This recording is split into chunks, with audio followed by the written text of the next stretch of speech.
始皇求仙意未休，徐福东渡海波幽，东海船行3000子，移风流运在九州。大家好，在下奇闻居士。一支庞大的船队载着3000童男童女，悄然离开中国的海岸，自此消失在茫茫大海。他们的统帅是一位声称掌握长生不老秘方的方士，他许诺要为秦始皇寻找仙药，却从此杳无音讯。2000多年过去了，在遥远的东瀛列岛上，却处处留存着这支神秘船队的痕迹。从北部的青森到南端的九州，无数神社和古迹中供奉着一个中国人的身影，他被当地人尊为农耕之神、医药之神，甚至有传说认为他就是日本的第1位天皇。这个横跨中日两国、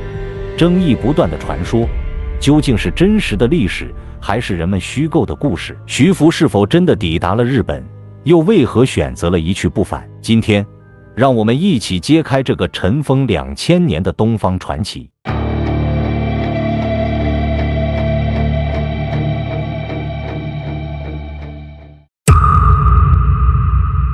公元前3世纪，秦王嬴政完成了统一6国的伟业，建立了中国历史上第一个中央集权的帝国——秦朝。为了巩固他的统治并确保长久不衰，嬴政自号始皇帝，象征着他开创了皇帝制度的崭新篇章。然而，这位雄图大志的帝王在实现统一之后，却深深感受到死亡的威胁。对于永恒的生命，他充满了渴望，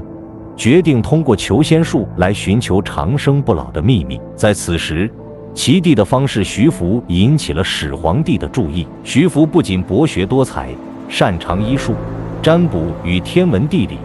尤其精通炼丹术，在民间享有极高声誉。徐福声称自己知道一条通往长生不老的秘密路径，指向东海中的3座神山：蓬莱、方丈、瀛洲。这3座仙山犹如神话中的幻境，时隐时现，漂浮在海上，只有拥有仙缘的人才能找到它们。山上据说住着拥有长生不老之术的仙人，他们掌握着能够让人延年益寿甚至复生的神奇药物。始皇帝深信不疑，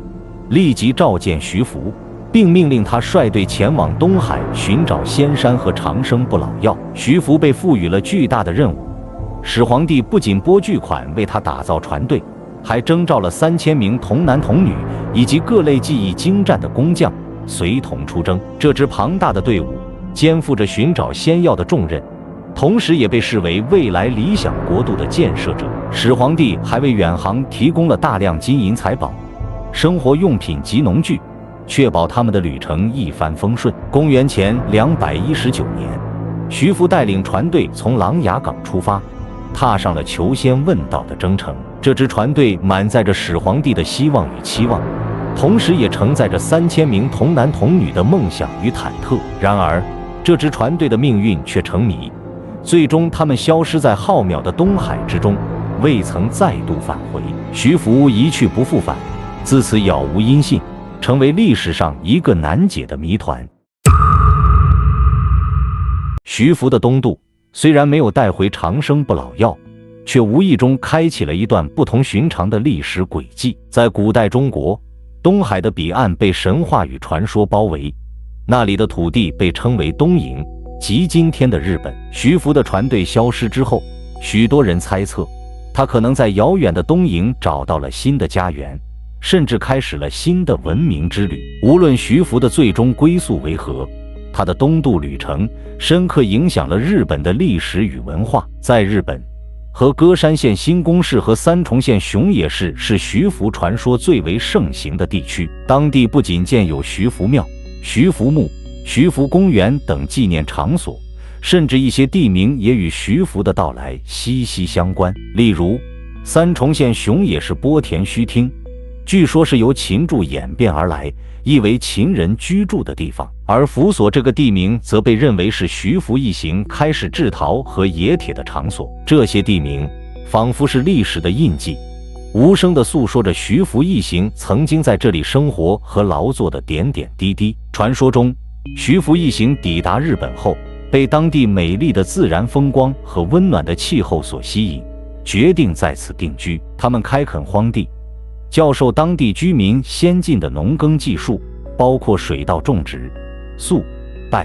麦等谷物的耕作以及堆肥的制作方法。不仅如此，徐福还传授了制盐、捕鱼、纺织、造船、医药等各种技术，极大地改善了当地居民的生活，促进了日本文明的进步。因此，徐福被当地人尊奉为农耕之神、医药之神、蚕桑之神，受到世代敬仰。此外，一些传说将徐福与日本的第一位天皇神武天皇联系起来，认为他们其实是同一个人，反映出徐福在日本文化中举足轻重的地位。他带来的先进文化和技术，对日本早期文明的形成产生了深远的影响。有人认为，如果没有徐福的到来，日本的文明进程会被推迟数百年。在一些传说中，徐福还被描绘成一位预言家，预言了秦朝的覆灭和汉朝的兴起，甚至预言了某些皇室成员的命运。这些传说交织在一起，使徐福的形象更加神秘莫测。关于徐福东渡的故事，至今仍笼罩在史实与传说的迷雾之中。无论是中国的史书，还是日本的古籍，都对徐福的东渡有不同的记载与解读。然而，这些记载常常模糊不清，真假难辨，使得徐福的历史地位和他的行踪成为了学者们探讨的难题。在中国史书中，关于徐福的记载主要来源于《史记》与《汉书》，但这些记载并未详尽描述他在东渡后的具体情况。司马迁在《史记·秦始皇本纪》中简略提到，徐福应始皇帝之命，带领大军出海寻找长生不老药，但未说明船队是否到达或何时失联。其他史料对徐福的结局更是语焉不详，甚至有观点认为徐福的东渡只是一场失败的冒险，未能实现其使命。因此，徐福究竟是否在日本定居，是否真的带来了仙药，历史上没有确凿的证据。与中国的史书相比，日本的古籍对徐福的记载则显得更为丰富，甚至可以说充满了传奇色彩。在日本的古事记和日本书记中，徐福被视为秦王使者，他的到来不仅改变了日本的农业与技术水平，还被认为是日本历史的开端之一。有些学者认为，徐福的东渡推动了日本古代文化的起步，带来了先进的农业技术、医药以及其他中华文化的精髓。日本的一些传说中提到，徐福带领的船队可能抵达了日本的九州或本州，并在当地安定下来。甚至有传闻称，徐福的后代在日本繁衍生息，成为了当地的贵族。可基因研究表明，日本人的祖先是旧石器时代迁徙至日本列岛的绳文人和公元前10世纪左右来自东北亚的弥生人，这与徐福东渡的时间并不吻合。然而，1982年在中国江苏省连云港市发现的徐福村及其族谱，为徐福的真实性提供了新的证据。族谱中记载了徐福东渡求仙药、一去不返的故事，与日本的一些传说不谋而合。此外，在日本一些地区，例如熊野市波田须町，还发现了秦朝的货币半两钱，这或许可以作为徐福一行到此的物证。这些发现使得徐福东渡的传说再次引起人们的关注。无论徐福是否真正踏足日本列岛，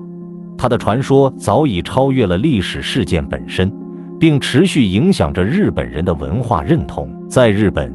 徐福的传说早已融入到民间文化之中。从青森到九州，许多地方都建有徐福庙、徐福墓、徐福公园等纪念场所，人们定期举行祭祀活动，表达对徐福的敬意和感激。和歌山县新宫市更是将徐福视为城市的象征，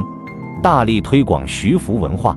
吸引了众多游客前来参观和体验。当地特产徐福茶，以据说徐福寻觅的天台乌药为原料，更成为连接历史与现实的文化符号。在中国，徐福的故乡也因其传奇故事而声名鹊起。江苏省连云港市赣榆区的徐福村，如今已成为重要的文化旅游景点，常有日本人在这里寻根问祖，探寻徐福的生平事迹，感受历史的厚重和文化的传承。徐福的故事并非仅仅是一个关于长生不老的传说，更是一部跨越时空的文化交流史诗，值得我们进一步深入挖掘。